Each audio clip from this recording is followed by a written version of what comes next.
Edgar Gros-Piron, bonjour. Salut Julien. Merci d'avoir accepté notre invitation. On est chez vous ici à Annecy, une ville de sport et de sportifs. Vous êtes reconnu dans ce portrait croisé? Alors oui, il y a des choses que je reconnais, ça c'est sûr, et notamment ce côté appui très fort dans la famille. C'est un âge où c'est vrai, il y a plus d'hésitation sur le fait de vouloir faire du sport, mais on n'est pas encore vraiment au haut niveau, et puis, comment dire, on n'a pas encore réussi. Donc, il y a encore pas mal d'hésitation, il y a encore pas mal de flottement, et ça en fait des périodes qui sont chaudes à vivre, qui sont dures à vivre. Vous avez pu compter sur le soutien de votre famille, un père skieur aussi, ça compte, le terreau familial? C'est hyper important d'avoir la famille et que la famille soit à sa place.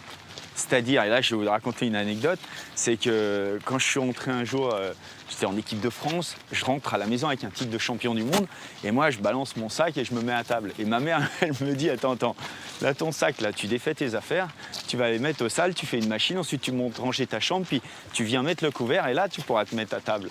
Et je dis, attends, je suis champion du monde, pourquoi tu me dis ça? Et elle me dit, non mais nous on t'apprécie pas pour ce que tu représentes, mais pour ce que t'es.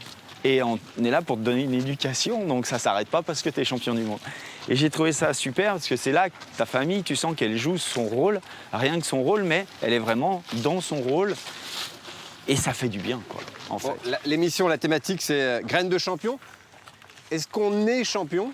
Est-ce qu'on devient champion? Ce serait trop beau de naître champion et d'arriver au monde avec les médailles, avec déjà tous les titres. Ce serait trop beau et trop dommage aussi parce qu'il n'y aurait plus de surprises.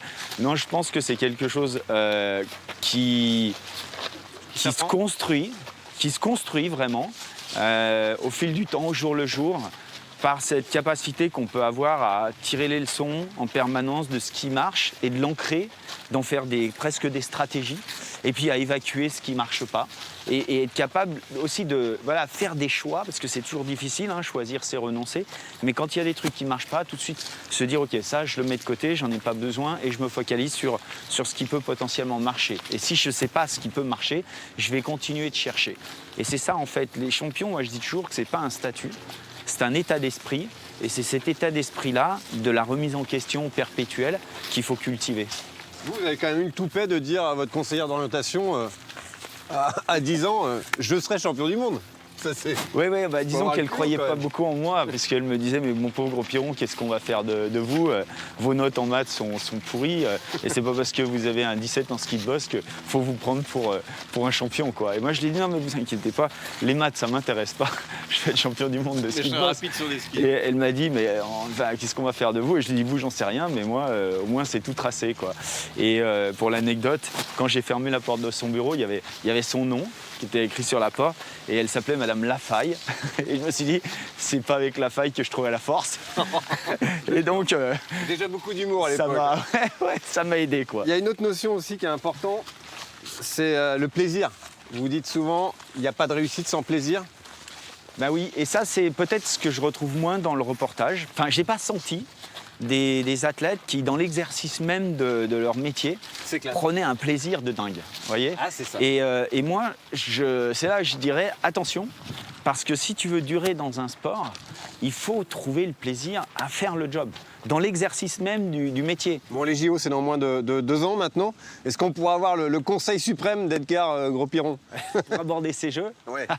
Et oui, c'est vrai que j'ai gagné des jeux en France, et là, on est face à des jeux qui vont se dérouler en France. Et donc oui. Pour des athlètes français, des jeunes athlètes français, c'est sûr qu'il y a un véritable enjeu. Il va y avoir une pression forcément de dingue, en plus des jeux d'été. Vous imaginez, ça risque d'être très puissant pour eux. Et